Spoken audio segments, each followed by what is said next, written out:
Assalamu alaikum. Welcome to another lecture of our ongoing online distance learning classes for the machine design in CAT 2.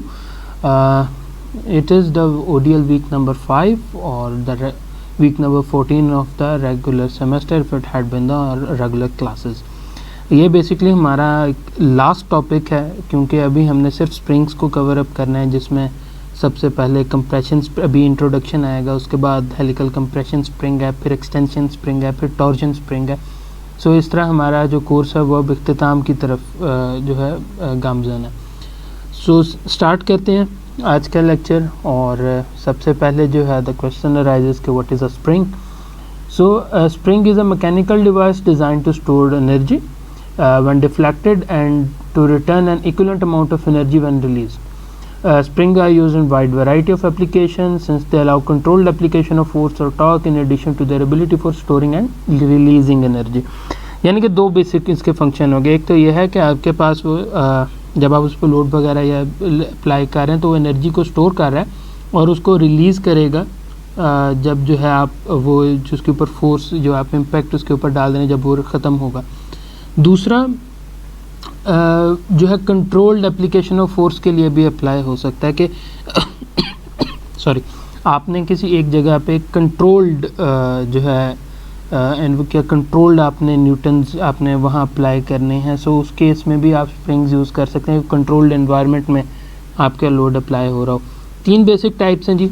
First one जो है हमारे पास compression है। ये भी ये अगर हम यहाँ से देखें अभी ये जो है ये फुली एक्सपेंडेड फॉर्म और जैसे ही इसको आप इसके ऊपर लोड अप्लाई करेंगे कंप्रेस हो जाएगा। सेकंड जो है एक्सटेंशन है, या आप इसे टेंशन कह लें कि शुरू में जो है ये कंप्रेस शेप में होता है मगर जैसे जैसे आप लोड इस पर अप्लाई करते हैं एक्सटेंड होता चला जाता है। इस तरह जो है थर्ड वन आपके पास टॉर्जन है। टॉर्जन में जो है आपके पास जो उसके एंड्स होते हैं उनकी बेसिकली वो मूवमेंट होती है या उनके by virtue of those legs आप जो है एनर्जी स्टोर करते हैं और जो है स्प्रिंग अपना फंक्शन परफॉर्म करता है। कंप्रेशन स्प्रिंग बेसिक हमारे पास लोड एप्लीकेशन में यूज़ होता है। एक्सटेंशन स्प्रिंग सिंपल जो हमारे पास जो वेट करने के लिए जो स्प्रिंग या जो यूज़ होते हैं वहाँ यूज़ होता है। टॉर्जन स्प्रिंग की सबसे जो एक कह लें कॉमन एग्जांपल हमारे पास जो है आपके पास जो पेपर पंच है वो मौजूद है, वहाँ आपके पास ही यूज़ हो रहे होते हैं या फिर माउस ट्रैप्स के अंदर यूज़ हो रहे होते हैं।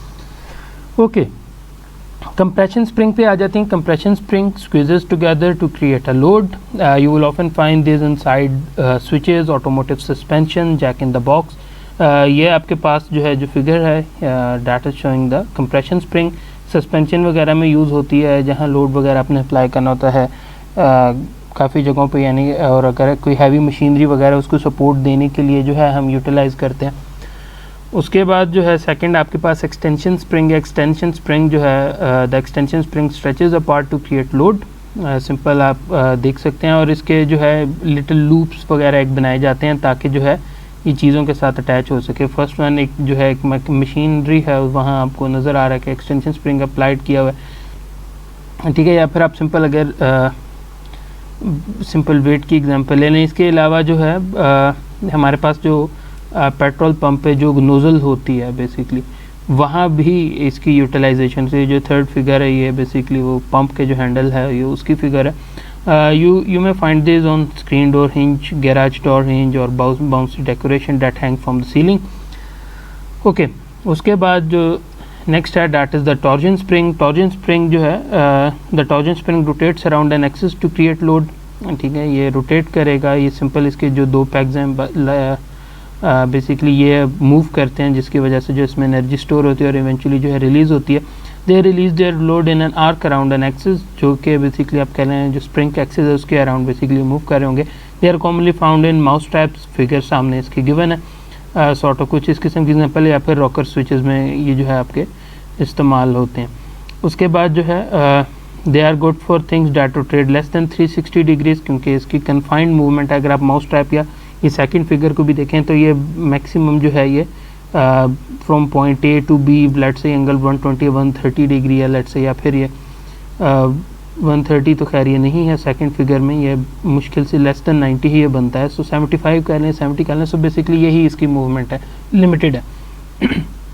ओके, उसके बाद जो है हम आ जाते हैं फॉर्मली आपने लेक्चर पे जो सबसे पहली चीज़ जो कि आप लोग बैक फ्रॉम 7th 8 आप लोग पढ़ के आ रहे हो कि आपके पास स्प्रिंग रेट क्या है, ठीक है, F=KX एक सिंपल फार्मूला था जो कि आप लोगों ने जो है कह लें कि फ्रॉम हायर सेकेंडरी से आप लोग जो है ये पढ़ के आ रहे हैं। So regardless of the spring configuration it will possess a spring rate K defined as the slope of force deflection curve, ठीक है। फोर्स और जो आप कह लें जो उसके साथ साथ रिस्पेक्टिव डिफ्लेक्शन उसको अगर ग्राफ पे प्लॉट किया जाए तो बेसिकली वो स्लोप जो है या वो कर्व जो है वो हर इंस्टेंट पे जो है वो K के इक्वल होगी। और सिंपल ये फार्मूला से आपको नज़र भी आ रहा है K=F/Y। दो तरह की जी कन्फिग्रेशन है। फर्स्ट वन जो है अगर हमारे पास ये फर्स्ट कन्फिग्रेशन है और हमारे पास ये तमाम जो तीनों के तीनों स्प्रिंग्स हैं ये आपके पास सीरीज़ में लगे हुए हैं, ठीक है, दिस वन। सो अगर सीरीज़ में अगर जो है आपके पास ये दीज आर इन पैरेलल, ठीक है, अगर ये पैरेलल में होंगे सो आपके पास जो है ये स्प्रिंग रेट इस तरह से फाइंड आउट हो रहा होगा। और अगर आपके पास जो स्प्रिंग्स हैं वो अगर सीरीज़ में हैं सो उसके लिए जो स्प्रिंग रेट का फॉर्मूला है वो कुछ ऐसे होगा। तो ये दोनों में फ़र्क है। ओके जी, आगे चलते हैं। उसके बाद स्प्रिंग्स की कन्फिग्रेशन की बात कर लेते हैं। डिफरेंट कन्फिग्रेशंस हैं और हर एक कन्फिग्रेशन का आप कह लें कि डिफरेंट पर्पसेस हैं। जो आपको फर्स्ट लाइन में नज़र आ रही हैं वो सारे जो हैं बेसिकली आपके पास हेलिकल कंप्रेशन स्प्रिंग हैं। सिंपल आप उनको पुश करते हैं और एनर्जी स्टोर करते हैं, जब आप वो लोड से हटाएंगे वो एनर्जी रिलीज़ कर देंगे। इसमें जो हमारे पास फर्स्ट वन है जो स्टैंडर्ड या कांस्टेंट रेट आप कह लें कि वो तो हमारे पास बहुत कॉमन है। जो वेरिएबल पिच वेरिएबल रेट है वहाँ सिंपल आप देख सकते हैं कि उसकी जो पिच है वो वेरी कर रही है। सो इसकी वजह से कह लें कि डिफरेंट इसकी जो है एप्लीकेशन है वो डिफरेंट होगी। एक इसकी टाइप बैरल है, उसके अलावा जो है यहाँ आपको और क्लास नज़र आ रही होगी और कॉनिकल नज़र आ रही होगी। ओके, जो कॉनिकल स्प्रिंग्स हैं वो आप जो है कांस्टेंट रेट के साथ भी बना सकते हैं और जो इंक्रीजिंग रेट या वेरिएबल पिच या वेरिएबल रेट जो था आप उसके साथ भी बना सकते हैं। सो इस केस में आपके पास क्या होता है कि जैसे जैसे टॉप पे जा रहे हैं आपके पास वो डाया कम होता जा रहा है। सो इसमें भी कुछ इवेंचुअली इस तरह हो रहा होगा कि टॉप पे जो डिफ्लेक्शन है और जो लोड कैरिंग कैपेसिटी वो कम होगी। जैसे जैसे ग्रेजुअली वो डाउनवर्ड मूव करता जाएगा उस कैपेसिटी में इजाफा होता जाएगा। ओके, और जो आपके पास ये बैरल है या फिर और क्लास स्प्रिंग्स जो हैं they are use to change the natural frequency of the spring, ठीक है। ये कॉन्सेप्ट आप जो है रेजोनेंस का आप लोग पढ़ के हैं, मगर ये जो नेचुरल फ्रिक्वेंसी का कॉन्सेप्ट है आप लोग वाइब्रेशंस के अंदर बेहतर पढ़ेंगे। कि हम ये कहते हैं कि जी हर एक जो भी आपके पास मशीनरी है जो भी चीज़ है उसकी एक अपनी फ्रीक्वेंसी है जिसके ऊपर जो है वो कह लें कि उस पर पास ऑन कर रही है, वो वाइब्रेट कर रही है। और अगर जो है लेट से वो नेचुरल फ्रीक्वेंसी मीटअप कर जाती है किसी और जो सामने कोई मशीनरी है किसी और चीज़ के साथ नेचुरल फ्रीक्वेंसी के साथ मीटअप कर जाएगी, सो रेजोनेंस क्रिएट होगी या वो इवेंचुअली कैटास्ट्रॉफिक आपके पास हो सकती है, ठीक है, क्योंकि वो मैग्नीट्यूड उसका इंक्रीज़ हो जाएगा। इसी तरह जो सेकंड आपके पास जो फर्स्ट वन है वो आपके पास एक्सटेंशन स्प्रिंग है। और उसके बाद जो हमारे पास सेकंड फिगर है, ठीक है, और इसको जो है हम ड्रॉ बार स्प्रिंग कहते हैं। ड्रॉ बार स्प्रिंग जो है आप कह लें कि they uses compression spring and draw bars to provide extension pull, ठीक है। बेसिकली दो कंपोनेंट्स को मिला के आप बेसिकली इसका एक्सटेंशन का काम आप ले लेते हैं। थर्ड वन जो है हमारे पास टॉर्जन स्प्रिंग है। टॉर्जन स्प्रिंग जो है वो सिंपल आपके पास वो ट्विस्ट जो है वो करेंगी और फिर जो है वो फंक्शनैलिटी उसकी जो है अचीव हो रही होगी। अच्छा, और ओके, उसके बाद जो थर्ड वन हमारे पास है इसके अलावा और डिफरेंट है, मसलन जिस तरह जो वॉशर्स हैं वो भी कुछ स्प्रिंग वॉशर्स भी बनाई जाती हैं, ठीक है। उसके अलावा जो लास्ट वन हमारे पास कैटेगरीज हैं उसमें जो फर्स्ट वन है वो हमारे पास वॉल्यूट स्प्रिंग है। वॉल्यूट और इनवॉल्यूट का थोड़ा सा कॉन्सेप्ट आप लोगों को होगा जो भी हमने गियर्स में भी कवर अप किया। उसके बाद जो सेकंड है वो हमारे पास बीम स्प्रिंग्स हैं। बीम स्प्रिंग्स जो है सिंपल उसके ऊपर लोड अप्लाई हो रहा होगा तो वो डिफ्लेक्शन में आ रही होगी, ठीक है। और जो थर्ड जो हमारे पास लास्ट इसमें आपको जो स्वेल से आपको नज़र आ रहा है इनको जो फर्स्ट वन है इनको पावर और मोटर स्प्रिंग्स कहा जाता है, पावर और मोटर स्प्रिंग ट्विस्ट, ठीक है। They exert torque over many turns, ठीक है, जो उनके डिफरेंट टर्न्स के ऊपर टॉर्क जो है एग्जर्ट कर रहे होते हैं। और जो लास्ट वन है that is called constant force pull, यानी कि सिंपल जो है इसमें जो है आपके पास लॉन्ग डिफ्लेक्शन है एट 0 रेट। सो ये कुछ टाइप्स हैं इसकी, और आगे चलते हैं जी। और अच्छा जी, what should be the properties of an ideal spring? The ideal spring material would have high ultimate strength, high yield point, ठीक है, and low modulus of elasticity in order to provide maximum energy storage. ये कुछ parameters हैं इसके कि हमने जो है अगर एनर्जी स्टोर करानी है तो लाजमी होता है कि आपके पास जो है मॉडुलस ऑफ इलास्टिसिटी आपने कम रखना है, और अल्टीमेट टेंसाइल स्ट्रेंथ भी इसकी ज़्यादा होनी चाहिए, यील्ड पॉइंट जो है वो भी आपके पास हायर होना चाहिए in order to provide maximum energy storage. अगर डायनामिकली लोडिंग अगर आपके पास हो रही है तो फटीग स्ट्रेंथ प्रॉपर्टीज़ जो हैं those are of primary importance. High strength and yield points are attainable from medium to high carbon और alloy steels, and these are most common spring material despite their high modulus of elasticity, commonly available हैं, इस वजह से खैर ये ज़्यादा भी use होते हैं। A few stainless steel alloys are suitable for springs, those are beryllium, copper and phosphor bronze among the copper alloys। sorry, stainless steel के अलावा ये basically different alloys हैं, copper के alloys हैं, my bad। okay, most light duty springs are made up of cold round or rectangular wire or thin cold rolled flat strip stroke, ठीक है। यानी कि बेसिकली हम करते क्या हैं कि आपके पास अगर आप जो है इसको सर्च आउट भी करेंगे तो हमारे पास मार्केट में अवेलेबल क्या होते हैं कि स्प्रिंग के बेसिकली रॉड्स या लेंथें अवेलेबल होती हैं, जिनको आप जो है फिर उनको मज़ीद फिर आप ड्रॉ करके ड्राइंग प्रोसेस से पास आउट करते हुए फिर आप उनको वायर की फॉर्म में चेंज करते हैं और अपने मुताबिक अपनी जो थिकनेस है उसके मुताबिक कैसे फॉर्म अप कर लेते हैं। सो ये बेसिकली उस स्टॉक की बात हो रही है कि वो कंप्लीट लेंथें उसकी अवेलेबल होती हैं। और इवेंचुअली एट टाइम्स जो है कुछ यानी कि एक ये प्रैक्टिस भी है कि आपके पास जो राउंड वायर्स होती हैं या जो स्प्रिंग्स होते हैं उनको पहले लेंथों की फॉर्म में कन्वर्ट किया जाता है और सेल आउट किया जाता है, और फिर जो भी यूज़र है वो अपने मुताबिक जो है इसको मॉडिफाई कर लेता है। कुछ जो है हमारे पास जो कह लें फ्लैट स्ट्रिप स्ट्रोक जो आपके पास जो है आपके पास स्प्रिंग्स ये यूज़ भी होते हैं मसलन व्हीकल सस्पेंशन पार्ट्स में, ठीक है, जिस तरह लीफ स्प्रिंग आपके पास है जिन्हें हम कमानियाँ कहते हैं।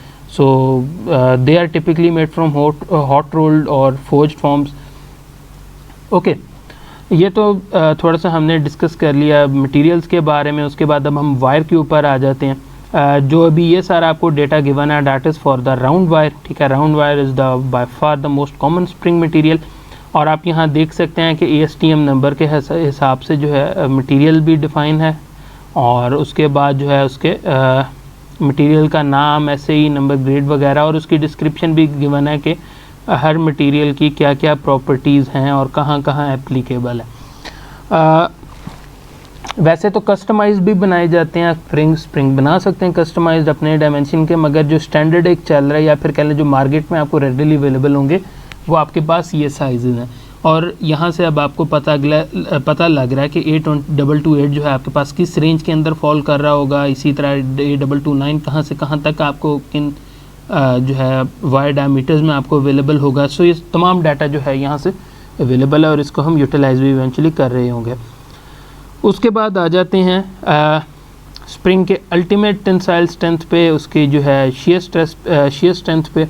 अच्छा, होता क्या है बेसिकली कि अगर हम स्टील की बात करें और अगर आप अपनी मेमोरीज रिकॉल करें, तो जो हमारे पास स्प्रिंग का कह लें जो अल्टीमेट टेंसाइल स्ट्रेंथ है दैट इज़ अराउंड 200 kPSI, ठीक है। बट हमारे पास होता क्या है एक्चुअली, कह लें कि ये एक रिसर्च है जिसमें ये बताया गया कि अगर आपके पास जो है वायर का डायमीटर चेंज हो जाता है, लेट्स से हम ये अज्यूम करते हैं कि सबसे पहले जो है आपके पास एक वायर थी और उसका जो आपके पास डायमीटर था दैट वाज अराउंड 0.3 इंच, ठीक है। सो इसको यहाँ हम लिख लेते हैं, 0.3 इंच जो है आपके पास स्टील वायर थी। सो इसका जो अल्टीमेट टेंसाइल स्ट्रेंथ थी दैट वाज अराउंड 200, ठीक है, 1000 PSI। बट जैसे ही आप जो है ये रिड्यूस करते जाते हैं, यानी कि अब ये 0.3 इंच का वायर डायमीटर जो है ये रिड्यूस होकर आपके पास हो जाता है लेट्स से अराउंड 0.01 इंच। ठीक है, अब क्या होगा कि आपके पास ये जो अल्टीमेट टेंसाइल स्ट्रेंथ है ये बेसिकली तकरीबन डबल हो गई है, ऑलमोस्ट डबल हो गई है। ठीक है,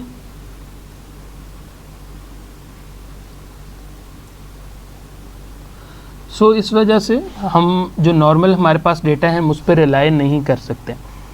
उसकी वजह से फिर क्या किया गया कि मज़ीद इस पर टेस्टिंग की गई वायर स्ट्रेंथ पे, और फिर हमारे पास इवेंचुअली जो है हमारे पास एक ये डेटा हमें मिला और एक हमारे पास एम्पिरिकल फार्मूला डेवलप हुआ जो कि आपके पास ये लिखा गया, ultimate tensile strength is equal to A into D raise to the power B। A और B जो हैं आपके पास वो कोफिशेंट है। अगर हम इस टेबल के ऊपर देखें STM मटेरियल, ये 5 मटेरियल्स के अगेंस्ट जो है आपको गिवन है कि इस रेंज के अंदर जो है अगर ये फॉल कर रहा है तो ये फार्मूला एप्लीकेबल होगा। आपके पास कोफिशेंट B के लिए ये गिवन है डेटा, कोफिशेंट A के लिए मेगा पास्कल में या PSI में आपके पास ये दोनों वैल्यूज़ गिवन है। आप यहाँ से यूटिलाइज़ कर सकते हैं और ultimate tensile strength find out कर सकते हैं। ओके, ये तो हो गई एक चीज़। उसके बाद अब हमारे पास जो है अगर हमने अब एस्टिमेट लगाना है कि आपके पास शेयर स्ट्रेंथ क्या होगी। ठीक है, अगर वॉन माइसिस वगैरह डिफरेंट क्राइटेरिया देखें तो वो 0.5 समथिंग इस तरह का जो है एक नंबर एक हमारे पास आता है। बट यहाँ स्प्रिंग्स के केस में व्हाट वी फाइंड आउट कि जो आपके पास अल्टीमेट शेयर स्ट्रेंथ है that was 67% of the ultimate tensile strength.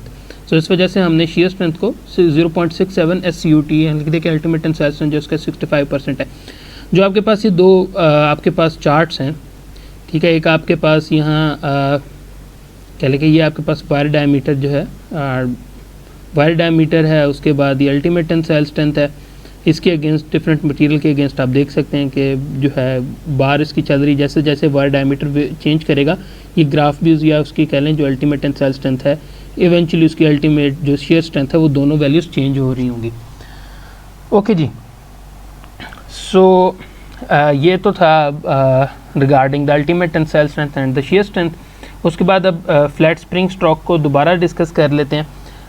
Flats आप यूँ कह लें कि जो medium to high carbon steel है उसकी स्ट्रिप्स वगैरह जो है the most commonly use material for flat springs. ठीक है, लीफ स्प्रिंग्स आप कह लें, वॉल्यूट्स हो गए, क्लॉक या फिर पावर स्प्रिंग या स्प्रिंग वॉशर्स वगैरह, उन तमाम के लिए जो है हम फ्लैट स्प्रिंग्स को ही यूटिलाइज़ कर रहे हैं। ठीक है, सो जो अभी मैंने थोड़ा सा पहले एक चीज़ डिस्कस की कि हम इसको वायर की फॉर्म में करते हैं, आप उसको जो है कंसीडर ना कीजिएगा बिकॉज जो है यहाँ जो आपके एज पर बुक है हम लाजमत इसको लेके फॉलो करेंगे। सो जो है ये हमारे लिए हर पे हाकिर हो। सो ओके, यहाँ भी आपके पास आप देख सकते हैं कि हार्डनेस के अगेंस्ट जो है उसकी अल्टीमेट टेंसाइल स्ट्रेंथ गिवन है मटेरियल की।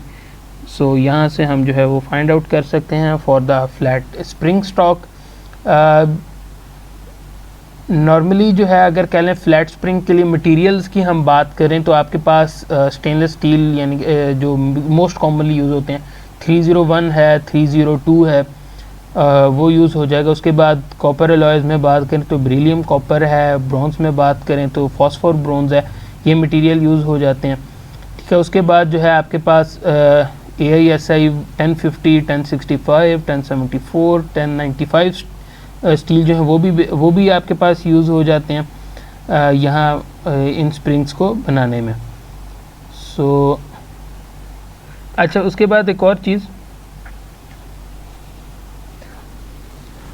यहाँ से जो है ये चार्ट जो आपके पास है हमारे सेकंड फिगर है, यहाँ थिकनेस के आप अगेंस्ट यहाँ भी देख सकते हैं कि डिफरेंट पैरामीटर हैं कि मॉडरेट के लिए है या हाई के लिए या एक्स्ट्रा हाई स्ट्रेंथ आपके लिए चाहिए। सो उसके लिए मिनिमम बेंडिंग रेडियस वगैरह और वो तमाम जो है पैरामीटर्स यहाँ आपके पास गिवन है। सो इनको हम यूटिलाइज़ कर सकते हैं।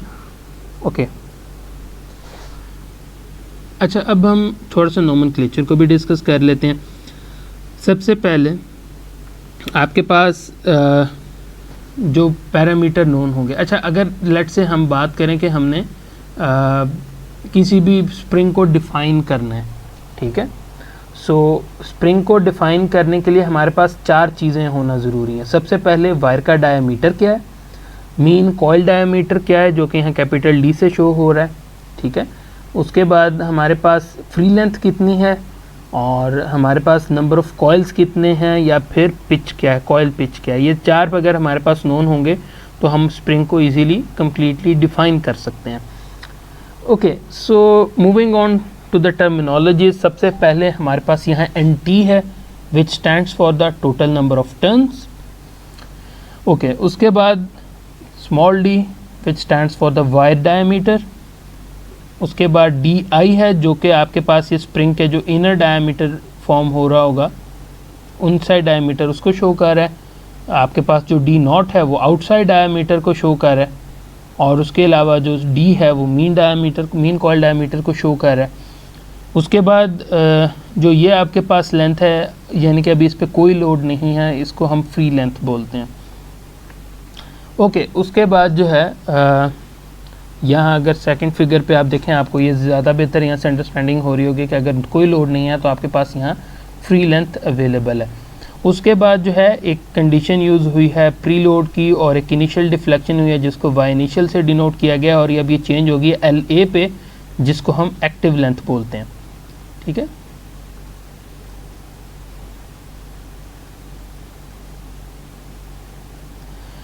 अच्छा, प्री लोडिंग का कॉन्सेप्ट आप यूँ समझ लें कि दो मैं सिनेरियोज आपके साथ डिस्कस करूँगा।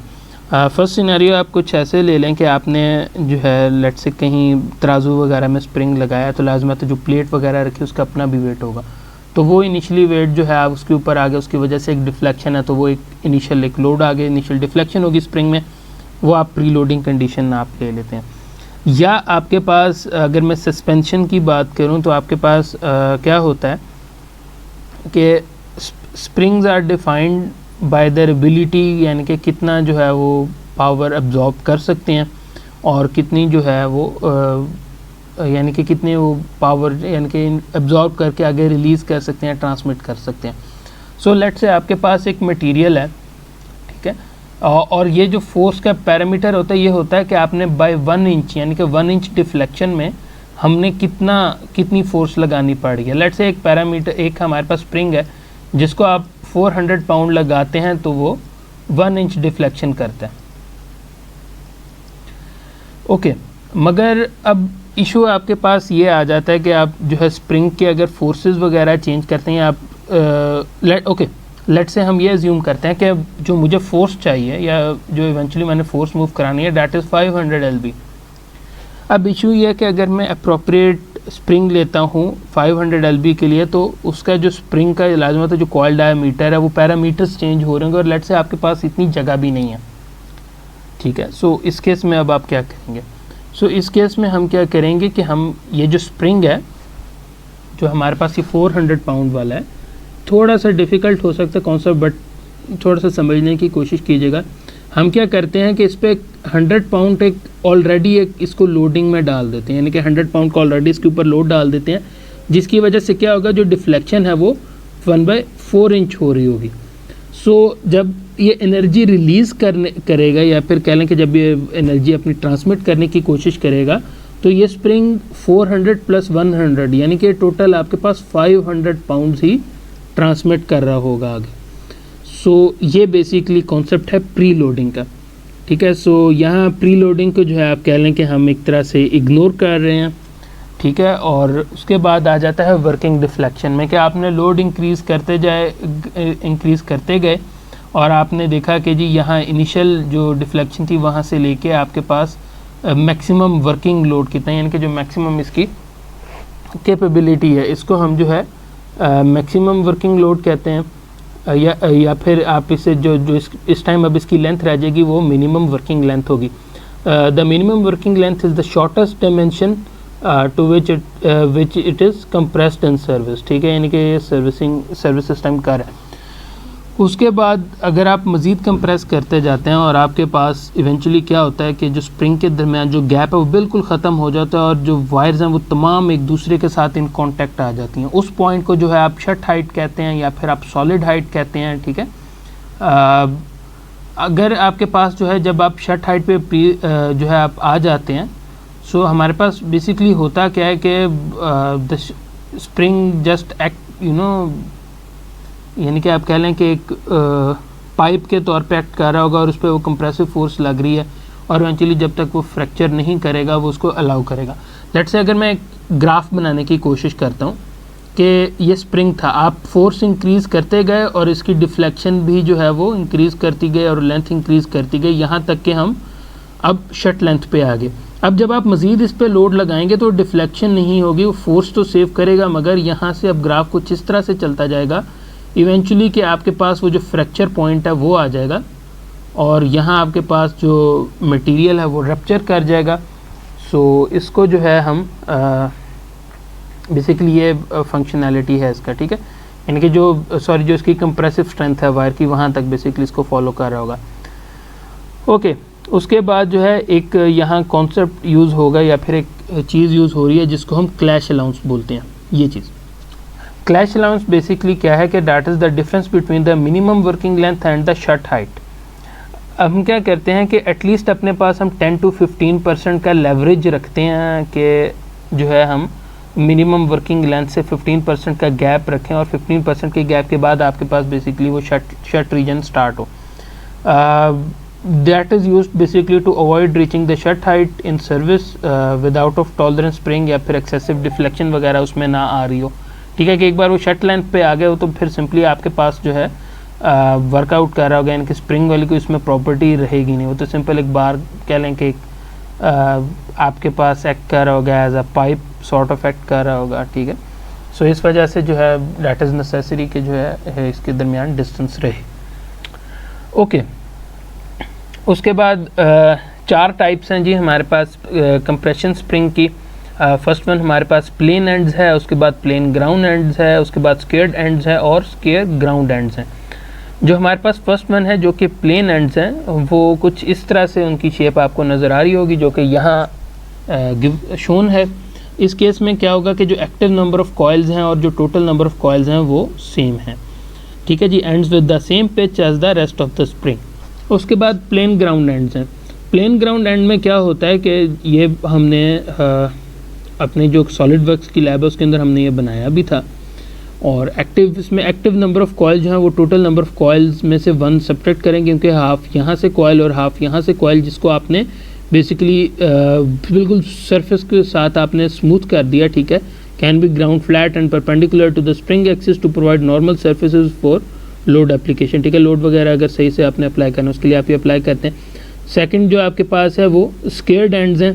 स्केयर्ड एंड्स में आपके पास क्या होगा कि जो हमारे पास जो लास्ट कॉइल होती है हम उसको जो ये सेकंड लास्ट कॉइल उसके साथ बेसिकली बिल्कुल अटैच कर देते हैं और सेक्शन बी के साथ ही हमने क्लास में जो डिस्कस भी किया था। सो हमने वहाँ क्या किया था कि बॉल पॉइंट्स के स्प्रिंग निकाले और हमने देखा कि उसके जो लास्ट कुछ 2 या 3 स्प्रिंग्स हैं वो बिल्कुल साथ एक दूसरे के साथ वो अटैच हैं और जो स्प्रिंगिंग एक्शन है वो बेसिकली दरमियान वाला जो पार्ट है वो एक्ट कर रहा था या वो बेसिकली डिफ्लेक्शन वगैरह वो प्रोवाइड कर रहा था। सो ये जो आपके पास ये इस केस में स्केयर्ड एंड्स के केस में यहाँ 2 मेंशन्ड है, वहाँ लाजमी है तो डेफिनेटली 2 से ज़्यादा थी। तो ये बेसिकली आपके पास डिफ्लेक्शन में उस तरह कंट्रीब्यूट नहीं कर रही होती। तो the squaring yields squaring the ends involve yielding the end coils to flatten them and remove their pitch ख़त्म कर दी जाती है। The total number of coils N T may or may not contribute actively to the spring's deflection. अभी हमने इसका जिक्र किया depending on the end treatment, ठीक है, अभी आपने यहाँ देख लिया इसके एंड ट्रीटमेंट में हमने इसको फ्लैटन किया जिसकी वजह से वो कंट्रीब्यूट नहीं कर रहा। The number of active coil is needed for calculation purposes, अभी हमने डिस्कस किया। The calculated number of active coil is usually rounded off to the nearest 1/4 of coil, यानी कि आपके पास जो है अगर लेट से वो 0.30 है सो आप उसको नेक्स्ट जो 1/4 था आपके पास जो भी बन रहा होगा 0.25 के बाद 0.5 है सो आप इसे 0.5 पे ले जाएंगे एक्टिव नंबर ऑफ कॉइल्स को।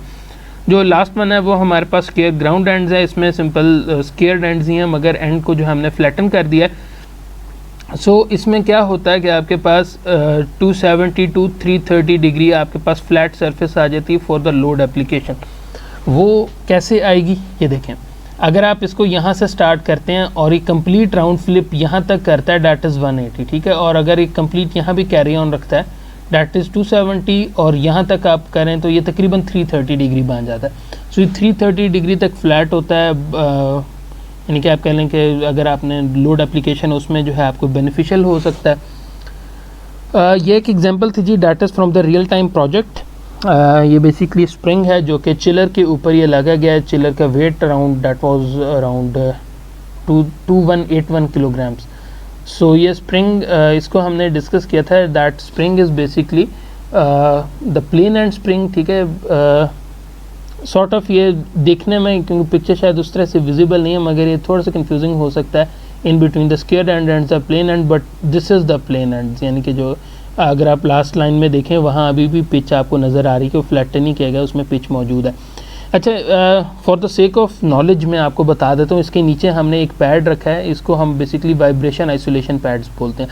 नेचुरल फ्रीक्वेंसी का फिनोमेना हमने कवर अप किया, और ये इसके नीचे जो है ये एक आई बीम है, और इसके नीचे पूरी फाउंडेशन बिछाई जाती है, और चिलर इसके ऊपर प्लेस होता है। That was basically on the roof top, ताकि वाइब्रेशन ना हो, और ये बीम्स वगैरह की मदद से, फाउंडेशन की मदद से हम जो इसकी वाइब्रेशन है वो ग्राउंड हम कर सकें। सो ये बेसिकली यूज़ होता है इसको, ये जो कंप्लीट ये स्प्रिंग और साथ जो है इसकी ये पैड है, इसको वाइब्रेशन आइसोलेशन पैड की बोलते हैं, और ये नॉर्मल हैवी मशीनरी में यूटिलाइज होता है।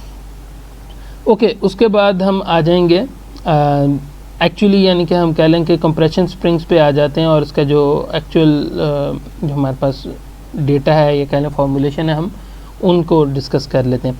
सबसे पहले जी एक मेन पैरामीटर यूज़ होगा, that would be the spring index, that which is denoted by capital D over small D. Capital D जो कि हमने पहले देखा है, that was the mean coil diameter, जो कि आपको यहाँ से ये शो हो रहा होगा, ये बेसिकली d/2 यहाँ शो किया हुआ है, इसको डबल कर लें, d हो जाएगा। और आपके पास जो स्मॉल d है, that is the wire diameter. जो स्प्रिंग इंडेक्स की जो रिकमेंडेड वैल्यूज़ हैं, दैट वेरी फ्रॉम 4 to 12। इसी तरह एक और जी चीज़ डिस्कस कर लेते हैं। जो हमारे पास यहाँ फिगर है, ये बिल्कुल इसका कट पार्ट लिया गया है। यहाँ आपको ये शो कराया जा रहा है कि अगर आप स्प्रिंग के ऊपर आप एक फोर्स लगा रहे हैं, तो force basically compressive force act करी है एक तरह से, अलोंग द एक्सिस एक्ट करी, तो एक एक्सियल लोड जो है बेसिकली अप्लाई हो रहा है। बट एक्सियल लोड अप्लाई होने के साथ साथ आपके पास हो क्या रहा है कि स्प्रिंग वायर जो है दैट इज़ इन टॉर्जन, वहाँ टॉर्जन भी क्रिएट हो रही है, जो कि basically the axial force is trying to twist the wire about its axis.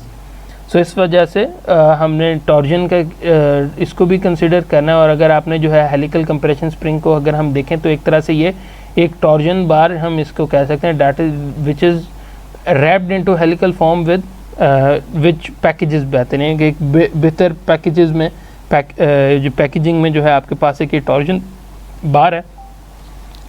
सो अच्छा, अब अगर हमने इसके जो है डिफ्लेक्शन फाइंड आउट करना हो, तो उसके लिए हमारे पास ये रिलेशन होगी जो कि यहाँ गिवन है। यहाँ हमारे पास F जो है that is the applied axial load, capital D mean coil diameter है, उसके बाद स्मॉल d जो है आपके पास वायर डायमीटर है, NA is the active number of coils, जिनको अभी हम लास्ट स्लाइड्स में कवर करके आए हैं, और G जो है आपके पास वो शेयर मॉडुलस है फॉर द मटेरियल। सो ये पैरामीटर्स यूटिलाइज होंगे इसमें। उसके बाद जो है हम यहाँ बात कर लेते हैं, अभी हमने शुरू में बात की जब प्री लोडिंग की बात की, और वो सारे हमने शट हाइट की बात की, हमने बात की कि जब बिल्कुल वो मैचअप हो जाती हैं, तो उसके बाद एक रेंज आती है जहाँ वो बेसिकली उसकी कंप्रेसिव स्ट्रेंथ के जब तक वो फ्रैक्चर नहीं हो जाता, तब तक जो रप्चर नहीं होता, तब तक उसने जो है वो स्ट्रेंथ प्रोवाइड करते रह जाना है। अब हमारे पास होता क्या है कि ये आपके पास जो ग्राफ है, that is the standard constant pitch helical compression spring, उसका एक ये ग्राफ है which is basically linear over most of the part. But हमारे पास क्या हो रहा है कि जो फर्स्ट फ्यू परसेंटेज है या लास्ट फ्यू परसेंटेज है, उसमें वो लीनियर नहीं है, ठीक है। फर्स्ट फ्यू परसेंटेज यानी कि आप प्री लोडिंग बीच में आप इसमें इनकॉर्पोरेट कर सकते हैं, और जो लास्ट लोडिंग था अभी हमने बात की कि हम नॉर्मली जो शट हाइट और जो आपके पास मिनिमम वर्किंग लेंथ आपके पास होती है, उसके दरमियान 15% का मार्जिन रखते हैं। सो आप यहाँ देख सकते हैं कि 85 है, 85% डिफ्लेक्शन, और यहाँ 100% डिफ्लेक्शन है, there is a gap of 15%। Okay, so when it reaches the shut height, all the coil are in contact and the spring rate becomes the stiffness of the solid coils in compression। यही हमने जी बात की, ठीक है। वहाँ आपके पास spring rate जो है बेसिकली कन्वर्ट अप हो जाएगा उसमें। अगर आपने फाइंड आउट करना है यही रिलेशन जो है, यहाँ y आपके पास था और k = F over y, तो सिंपली आप जो है y की वैल्यू में पुट अप करेंगे, तो आपके पास स्प्रिंग रेट के लिए आपके पास ये रिलेशन आ जाएगा। ओके, सो ये हमारे पास बेसिक रिलेशन आपके पास आ गया इन केस ऑफ द आप कह लें कि सिंपल एक स्टैंडर्ड हेलिकल कंप्रेशन स्प्रिंग के लिए।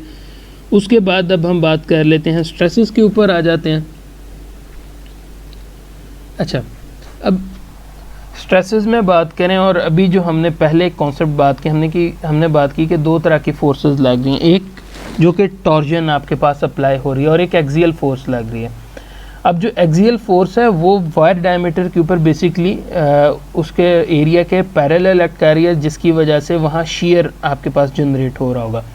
सो अगर आप इन चार फिगर्स को यहाँ कंबाइन देखें, सो आपके पास ये हमें शो कर रहा है कि जो शेयर फोर्स अप्लाई हो रही है। उसके बाद ये आपके पास टॉर्जनल शेयर स्ट्रेस है, क्योंकि टॉर्जन था उसकी वजह से जो आपके पास शेयर स्ट्रेस जनरेट हो रही है, that is torsional shear stress, वो आपके पास यहाँ आ जाती है।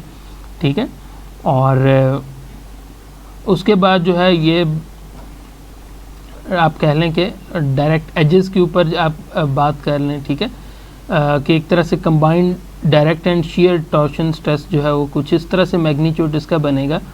ठीक है, और एज बिल्कुल इनसाइड एज जो है वहाँ आपके पास स्ट्रेस कंसंट्रेशन जो है कुछ इस तरह से आपके पास फॉर्म होगी, क्योंकि वहाँ फोर्स का action is something like that it is trying to twist it along its axis. So इस वजह से बिल्कुल एज के ऊपर आप यहाँ देख सकते हैं कि इस पॉइंट पर यहाँ आपके पास वो फोर्स मैक्सिमम एक तरह से वो मैग्नीट्यूड इंक्रीज होगा, क्योंकि that is tending to just twist it. So अब जो है डिस्कस कर लेते हैं इसको।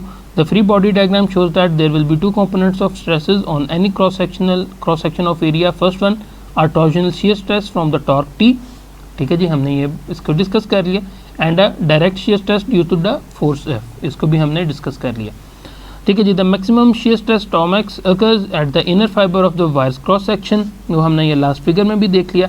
अगर आपने इसको फाइंड आउट करना है, आपके पास यहाँ जो सिंपल जो फर्स्ट वन है due to torsion stress that would be equal to TR/J, और जो आपके पास सेकंड फोर्स है उसकी वजह से जो shear स्ट्रेस जनरेट हो रही है that would be simply F/A। Simple ये रिलेशन है, इसको हम यूज़ करेंगे तो आपके पास ये रिलेशन आ जाएगा।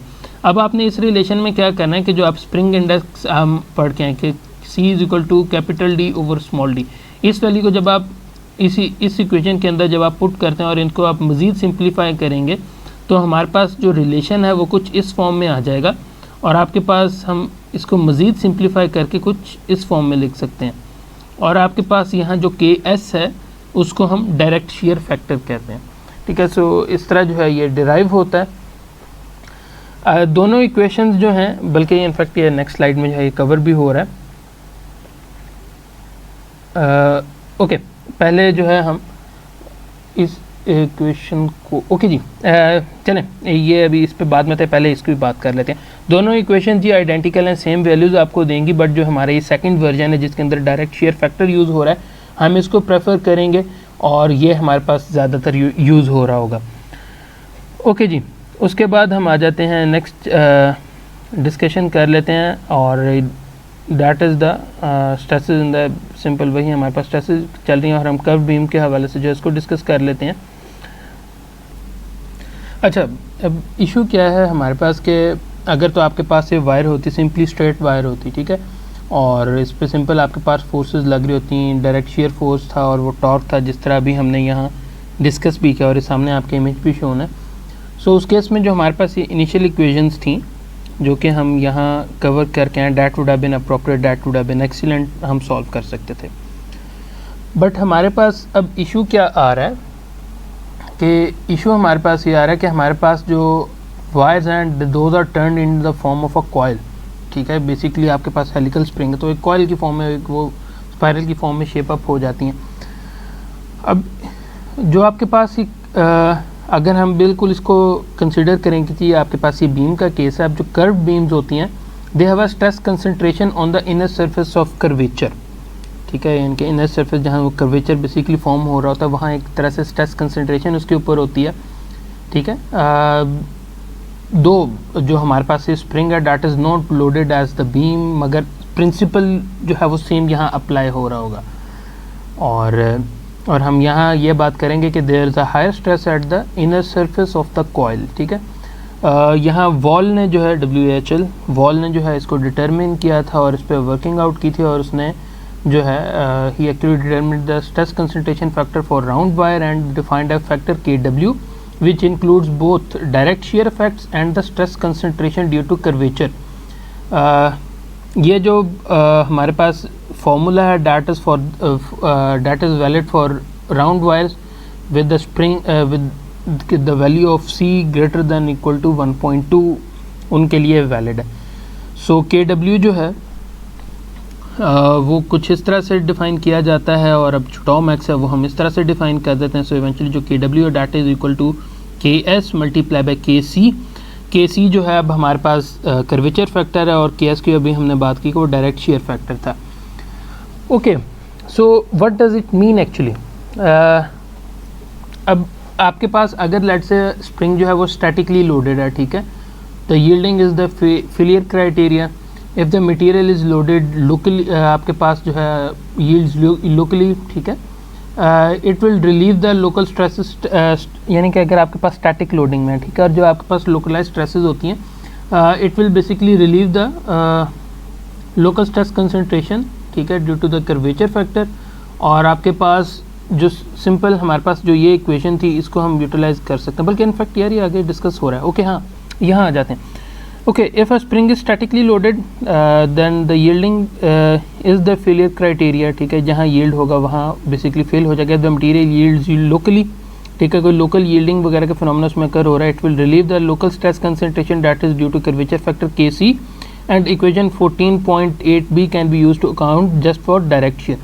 यानी कि आप सिंपल अगर आपके पास static loading आप सिंपल इस फार्मूला को यूज़ कर सकते हैं और इसको आप फाइंड आउट कर सकते हैं. जो आपके पास वो कर्वेचर फैक्टर था वो बेसिकली केटर जो लोकल स्ट्रेस कंसंट्रेशन वगैरह कह लें, यानी कि जब लोकल यील्डिंग भी होगी तो बेसिकली वो इसको रिलीज़ कर देगा, या कह लें कि कर्वेचर फैक्टर जो है वो इसमें इम्प्लीमेंट नहीं होगा. बट अगर लेट से आपके पास स्प्रिंग जो वो डायनामिक लोडिंग में है, ठीक है, then the failure will be by the fatigue stress well below the yield point. ठीक है, हमने सबसे पहले जो हमारा मशीन डिज़ाइन का एडवांस में डिज़ाइन ऑफ शाफ्ट था उसमें हमने डिस्कस किया था. And equation 14.9b should be use, यानी कि ये equation this should be use incorporate both the direct shear and curvature factor. आपके पास अगर फटीग लोडिंग का केस है और हमारे पास ये डायनामिक लोडिंग का केस है तो लाजमी बात है उसमें मीन और अल्टरनेटिंग कंपोनेंट दोनों यूज़ हो रहे होंगे. सो जो ये आपके पास इक्वेशन होगी, ठीक है, ये आपके पास यूज़ हो रही होगी फॉर द मीन कंपोनेंट. जो हमारे पास ये इक्वेशन है ये यूज़ हो रही होगी फॉर अल्टरनेटिंग कंपोनेंट. सो ये दोनों इक्वेशंस जो हैं हम यूटिलाइज़ कर रहे होंगे इस केस में.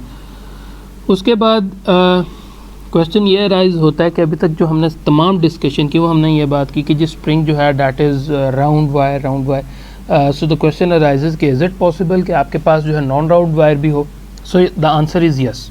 स्क्वायर और रेक्टेंगुलर वायर जो है that is sometime used when more load capacity is needed than can be obtained with the round wire in a limited space. आपके पास होता क्या है कि हमारे पास जो स्क्वायर आप कह लें या फिर आपके पास जो रेक्टेंगुलर क्रॉस सेक्शन है उसका क्रॉस सेक्शनल एरिया कह लें in the limited confined space, उसका जो क्रॉस सेक्शनल एरिया वो कवर कर रहा है वो आपके पास ज़्यादा है.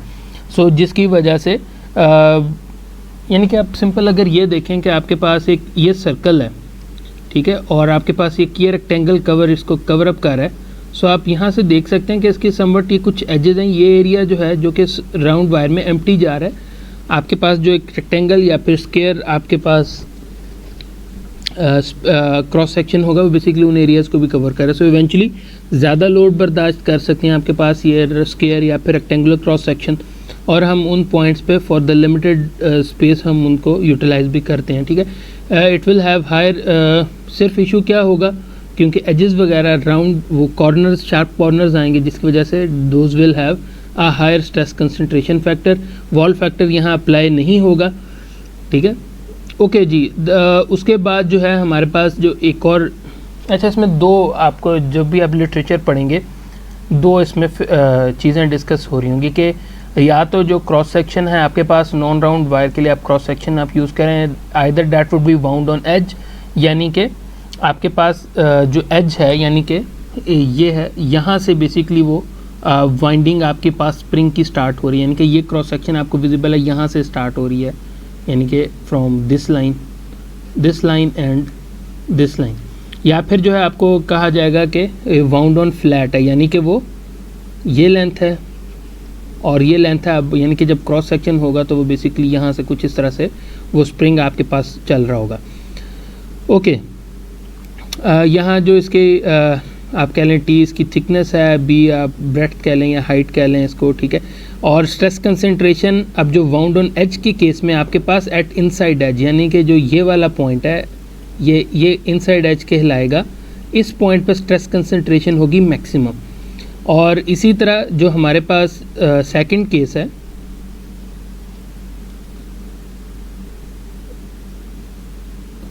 और जो हमारे पास सेकंड केस है वो हमारे पास है वाउंड ऑन फ्लैट। वहाँ जो स्ट्रेस कंसंट्रेशन मैक्सिमम होगी that would be with in section length, यानी कि ये चीज़, ये जो हाइट या लेंथ ये चीज़। सो यहाँ स्ट्रेस कंसंट्रेशन मैक्सिमम होगी। सो इसको जो है हम विद इन सेक्शन लेंथ हम बोलते हैं। सो ये कुछ चीज़ें हैं जो कि कह लें कि आपके लिए बेनिफिशियल होंगी जब आप अगर लेट से आप इसको खुद भी अपने तीन भी आप पढ़ने की कोशिश करते हैं। बट आपकी जो बुक है, कोर्स बुक है, उसमें इससे रिलेटेड लिटरेचर थोड़ा सा लिमिटेड है। So you will have to search that out, ठीक है। जो इन्फॉर्मेशन जो कि ईजीली कन्वे की जा सकती थी वो मैंने इसमें इंक्लूड कर दी है। ओके, सो अगर जो है हमने अब इसके लिए टॉ हमने फाइंड आउट करना होगा। सो उसके लिए हमारे पास ये रिलेशन वैलिड होगा। अब इसमें वॉल फैक्टर की जगह एक और रिलेशन यूज़ हो रहा होगा जिसको हम KRW कहते हैं, ठीक है। ओके, और इसकी अगर हमने डिफ्लेक्शन फाइंड आउट करनी हो तो y का रिलेशन भी यहाँ गिवन है। और यहाँ आपके पास जो स्मॉल c है that is the natural log of the spring index. और आपके पास ये जो s की वैल्यू हैं S0, S1, S2, S3, S4 those are dependent on b over h, यानी कि ब्रेड्थ ओवर हाइट रेशो क्या है। यहाँ बेसिकली जो आपके पास कह लें कि जो आपके पास ये यहाँ b शो हो रहा है, क्योंकि ये इमेज जो है एक और रेफरेंस से लिया गया है। इसको जो है बेसिकली वो हाइट कह रहा है और ये जो हमने t शो किया था इसको बेसिकली ब्रेड्थ कह रहा है, ठीक है। सो ये अपने इससे कंफ्यूज ना होइएगा। This figure is completely irrelevant to our course book, यानी कि जो नॉर्टन की ये बुक या नॉर्टन का चैप्टर है उससे कम्प्लीटली इररेलेवेंट है।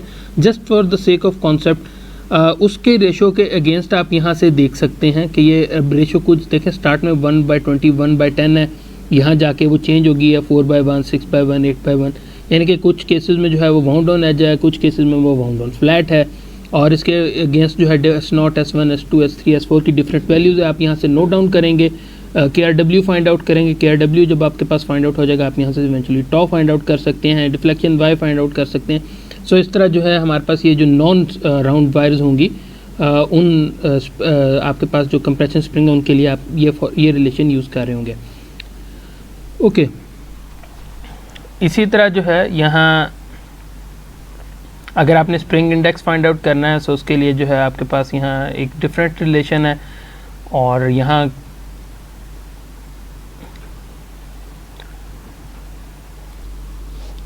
अच्छा साथ ही यहाँ सॉरी K2 और K1, K2 जो हमारे पास ये टॉ की इक्वेशन में यहाँ आपके पास आ रहा है, ठीक है। और K1 जो है आपके पास यहाँ है। दोनों पैरामीटर हैं shape factors for rectangular wire springs. K1 और K2 आपको यहाँ से मिल जाएगा depending on the breadth to height ratio, ठीक है। आप जो है सिंपली यहाँ से फाइंड आउट कर सकते हैं, यानी कि जो अभी हमने यहाँ बात की थी कि आपके पास ये ब्रेड्थ है और ये हाइट है। सो इसके इस रेशियो के अगेंस्ट जो है आपको यहाँ से ये पैरामीटर मिल सकते हैं। ओके, उसके बाद एक और फिनोमेना हम कवर अप करेंगे which is the residual stresses.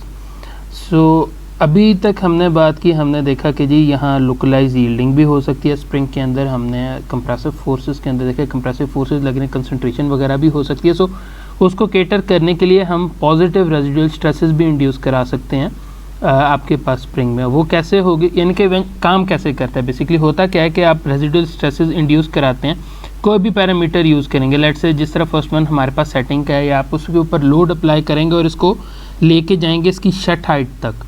सो होगा क्या कि the spring will give up it's free space. लाजमी बात है जो मॉलिक्यूल है उनके दरमियान फ्री स्पेस है, सो वो उसको गिव अप करेगा।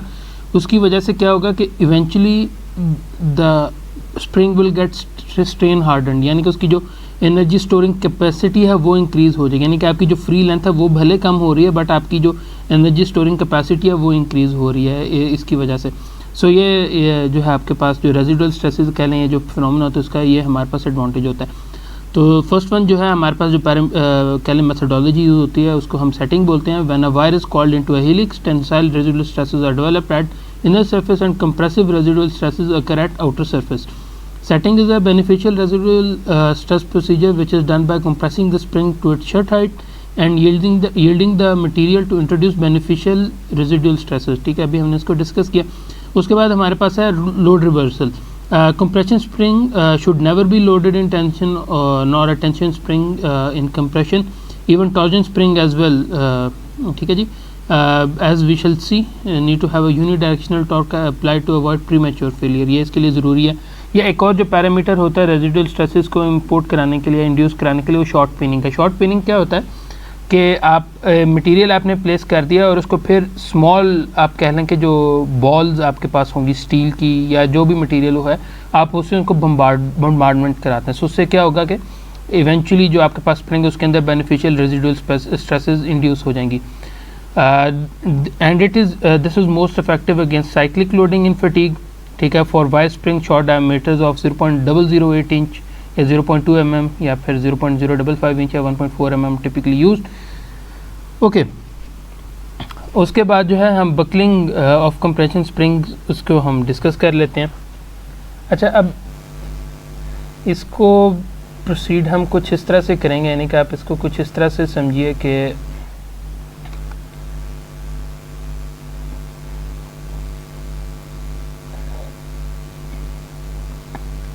ओके, सो कह लें कि हमारे पास जो कंप्रेशन स्प्रिंग है, ठीक है, that is loaded as a column. ठीक है, ये कॉलम की फॉर्म में आपने जो है इसको किया हुआ है और जो है अगर कॉलम की फॉर्म में आपने इसको या फिर कह लें इवेंचुअली आपने रखा हुआ है और इसके ऊपर लोड लगेगा तो इसमें बकलिंग अकर हो सकती है। अगर आपके पास जो डायमीटर या फिर कह लें कि जो स्प्रिंग है डैट इज़ टू सिलेंडर या फिर टू थिन, अगर बहुत थिन है तो वो बकल कर सकता है अलॉन्ग इट्स एक्सिस। जिस तरह आपको यहाँ फिक्स एंड में आपको हल्का सा एक आइडिया हो रहा है कि जो है इस तरह जो है वो सो जो फर्स्ट फिगर है वहाँ आपको नज़र आ रहा होगा वो सॉर्ट ऑफ एक बकल हो रहा है। सो अगर हमने जो है बकलिंग से अगर जो है इसको अवॉइड करना है, सो उसके लिए जो हम यूज़ करते हैं that is called a slenderness factor.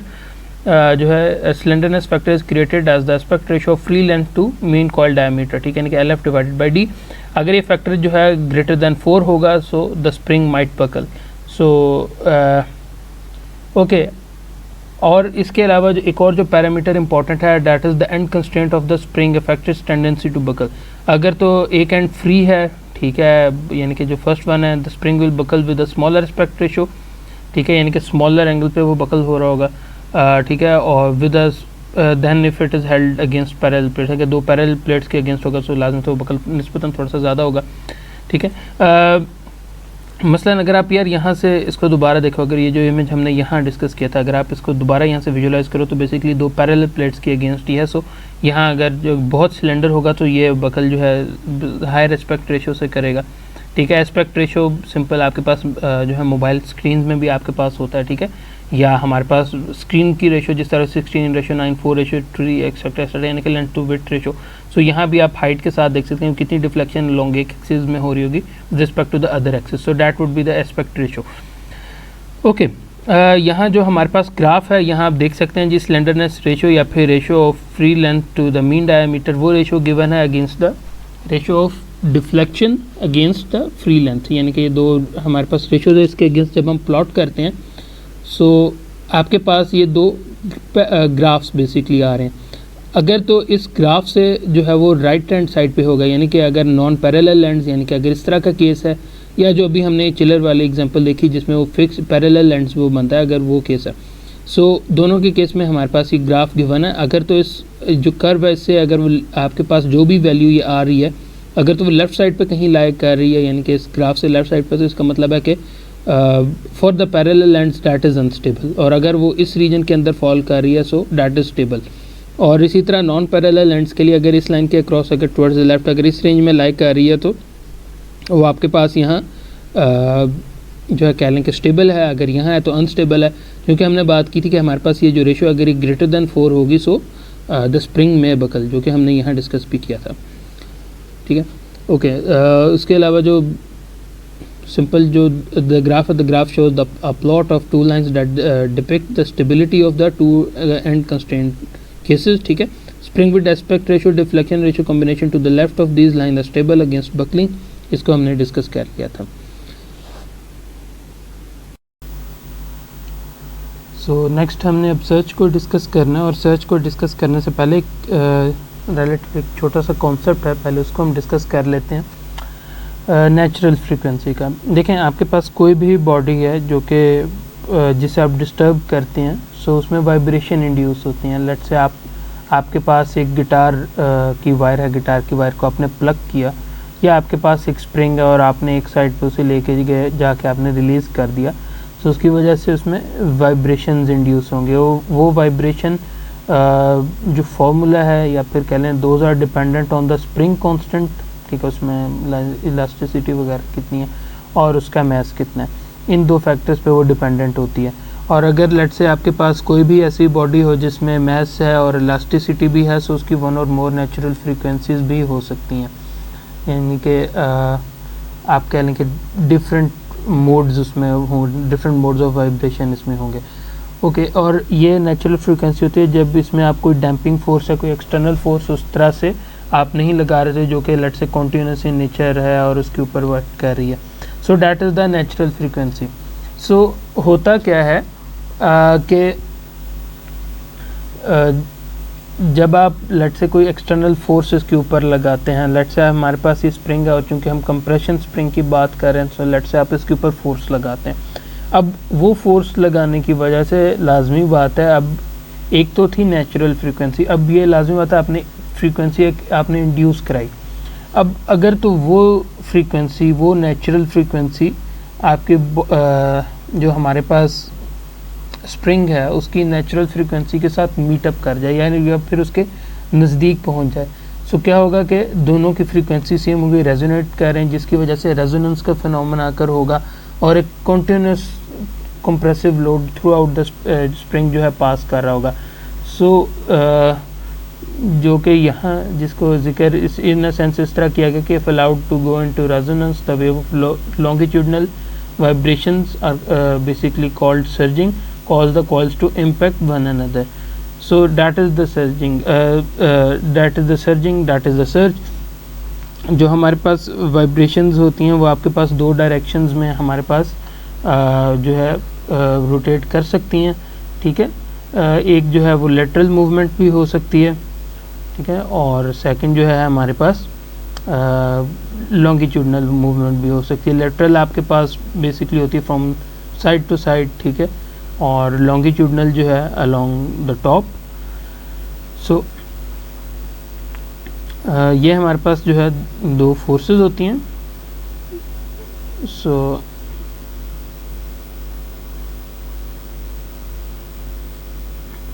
Sorry longitudinal that is measured from the along the x axis, और जो हमारे पास लेटरल मूवमेंट होती है वो जो हमारे पास टॉप पे बेसिकली होगी। सो ये हमारे पास दो तरह की मूवमेंट हो सकती हैं जी, और इसको हम कैसे ओवरकम कर सकते हैं। To avoid this condition the spring should not be cycled at a frequency close to its natural frequency, ठीक है, अभी हमने डिस्कस किया है phenomena. The natural frequency of the spring should be greater than about the 13 times of any applied forcing frequency, कि जो भी आप फोर्स वगैरह अप्लाई कर रहे हैं उसको हम यहाँ स्टडी करेंगे और देखेंगे कि ये फ्रीक्वेंसी किसी तरह जो है उसको एक्सीड ना कर रही हो। ओके, सो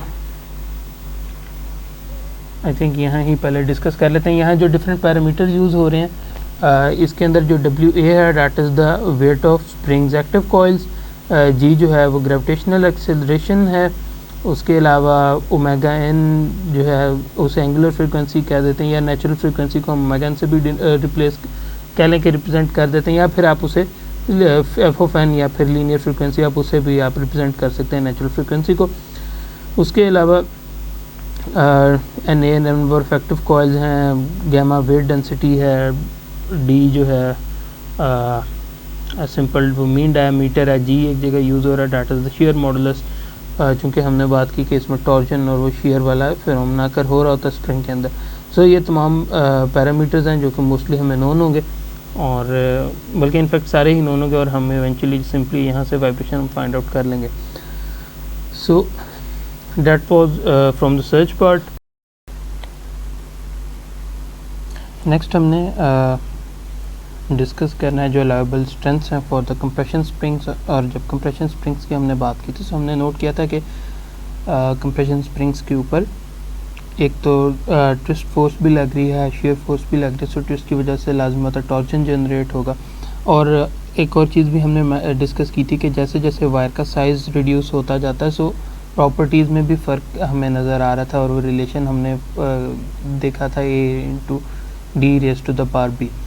ओके, अगर हमने टॉर्जनल यील्ड स्ट्रेंथ हमने फाइंड आउट करनी है for a spring, they would vary from material to material और whether the spring has been set or not. Setting procedure हुआ कि नहीं.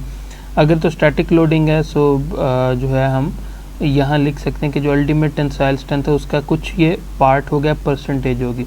लेट से हम यहाँ कोल्ड ड्रॉन्ग कार्बन स्टील के लिए यहाँ बिफोर सेटिंग यहाँ मेंशन है कि 45% है. लेट से आपके पास कार्बन स्टील है और उसके जो यील्ड अल्टीमेट टेंसाइल स्ट्रेंथ है दैट वाज अराउंड 200. ठीक है, इसको नेग्लेक्टेड 200 kPSI हम कह लेते हैं. सो ये बेसिकली आपके पास SYS या फिर टॉर्जनल यील्ड स्ट्रेंथ हमारे पास सिंपली क्या होगी कि आप इसे 0.45 से मल्टीप्लाई कर देंगे 200 को और जो आंसर आएगा that would be the yield strength. इसी तरह हमारे पास फटीग स्ट्रेंथ का भी ये फिनोमेना है. जो फटीग स्ट्रेंथ है लाजमत ये हम डिस्कस कर रहे हैं कि हमारे पास जो हाई नंबर ऑफ साइकिल्स हैं उसके ऊपर आपके पास स्प्रिंग अगर लेट से आप कुछ इस किस्म की एप्लीकेशन है सो हम यहाँ से फटीग स्ट्रेंथ फाइंड आउट कर सकते हैं जो कि अल्टीमेट टेंसाइल स्ट्रेंथ की ही जो है एक परसेंटेज है. और आप एक चीज़ यहाँ नोट कीजिएगा कि जैसे जैसे नंबर ऑफ़ साइकिल्स बढ़ते जा रहे हैं उसी तरह ये परसेंटेजेस जो हैं ये भी नीचे आती जा रही हैं. सो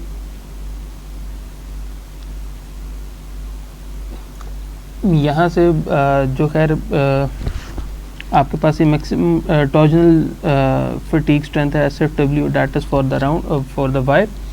इनके वायर की ये प्रॉपर्टी है. ठीक है, और इसको हम आगे यूटिलाइज़ करेंगे. ठीक है, और ये हमें कह लें कि they are pretty much useful in order to represent a spring fatigue loading situation. और जो ये डाटा है that is generated from the experimental data not some theoretical base. तो इस वजह से इसकी क्रेडिबिलिटी निस्बतन थोड़ी सी ज़्यादा भी है. उसके बाद हमारे पास है टॉर्जनल एंड्योरेंस लिमिट. अब क्योंकि हमारे पास स्टील्स वगैरह हैं और कार्बन के मटेरियल है सो इसमें लाजमी होता है कि एंड्योरेंस लिमिट का फिनोमेना अगर होगा.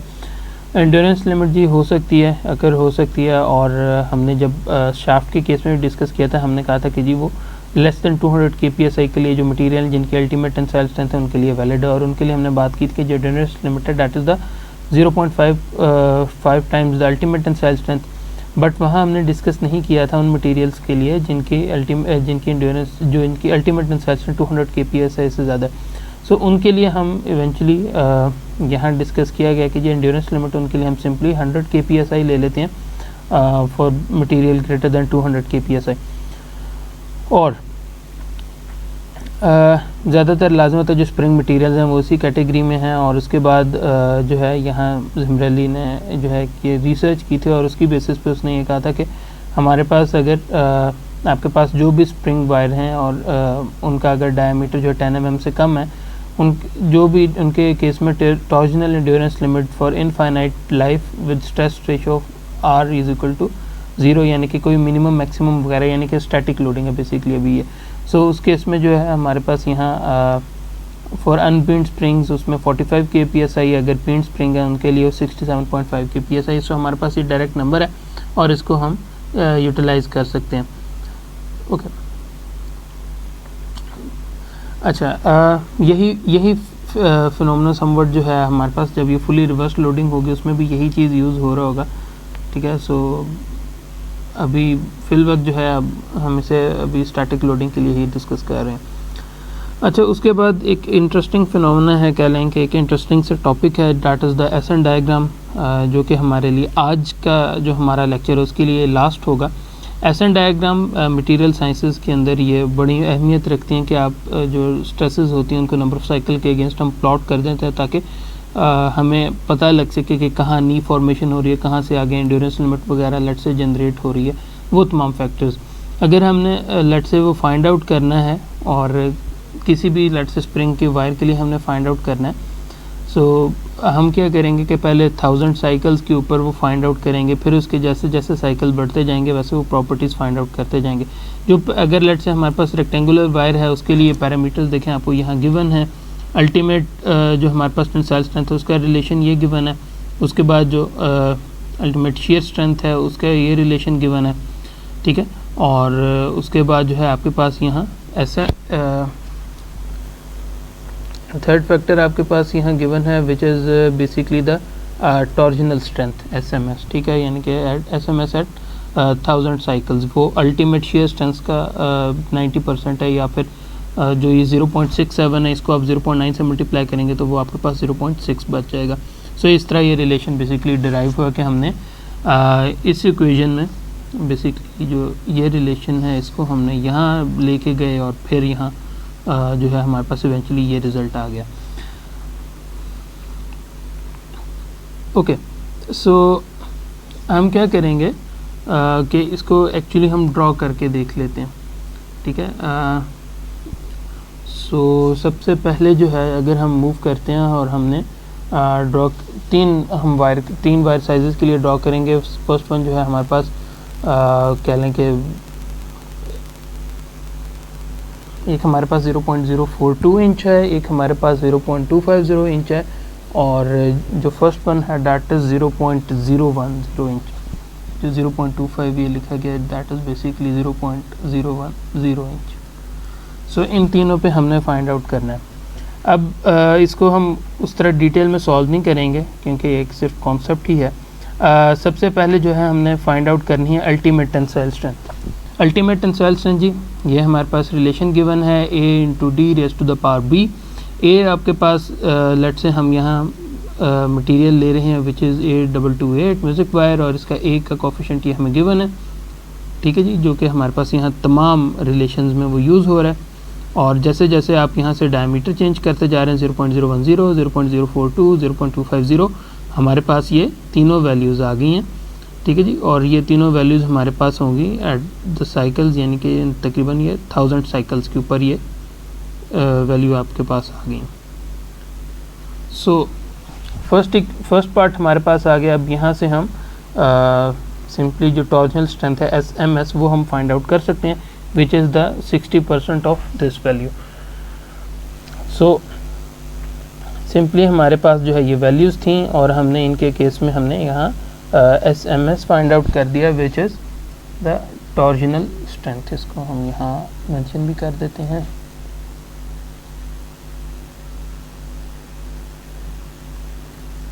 Torsional strength. ओके जी, जब हमने ये फाइंड आउट कर लिया है उसके बाद हम नेक्स्ट स्टेप पे आ जाएंगे और हमने यहाँ से जिस तरह ये डिस्कस किया गया 10⁵5, 6, 7 वगैरह साइकिल्स के ऊपर क्या चीज़ें कर हो रही होंगी, अब हमने उनको रिलेट करना है। सो उसके बाद जी ये रिलेशन, ये टेबल जो कि हमने फटीग स्ट्रेंथ के केस में हमने देखा था, वो टेबल यहाँ यूटिलाइज हो रहा है। और यहाँ अब क्या होगा कि जो लेट से आपके पास 10⁵5 साइकिल्स पे, ठीक है, ये हमारे पास, और अगर ये अनपीन्ड है सो दैट इज़ 36%, यानी कि 0.36 multiply by ultimate tensile strength, या भी 0.010 के केस में हम फाइंड आउट करें, ठीक है जी। सो आपने देखा यहाँ 0.36 से मल्टीप्लाई किया तो हमारे पास ये 14486 आया। इसी तरह 10⁻6 साइकिल्स पे अगर हमने फाइंड आउट करना फॉर 0.010 साइकिल्स के लिए 0.33 जो कि यहाँ है। इसी तरह 10⁻7 साइकिल्स के लिए 0.30 जो कि यहाँ आपको देखने को मिल रहा है। सो ये जो कैलकुलेशंस की गई है that is for the D = 0.010। इसी तरह जो आप कैलकुलेशंस करेंगे खुद वो आपके पास 0.042 इंच के लिए बिल्कुल इसी तरह कैरी आउट होंगी, और D = 0.250 इंच के लिए बिल्कुल इसी तरह ही कैरी आउट होंगी। अब इसके बाद हमारा सिंपली लास्ट स्टेप है 10⁻³ या 1000 साइकिल्स पे हमने SMS फाइंड आउट किया था, वो हम यहाँ रिलेट कर देते हैं।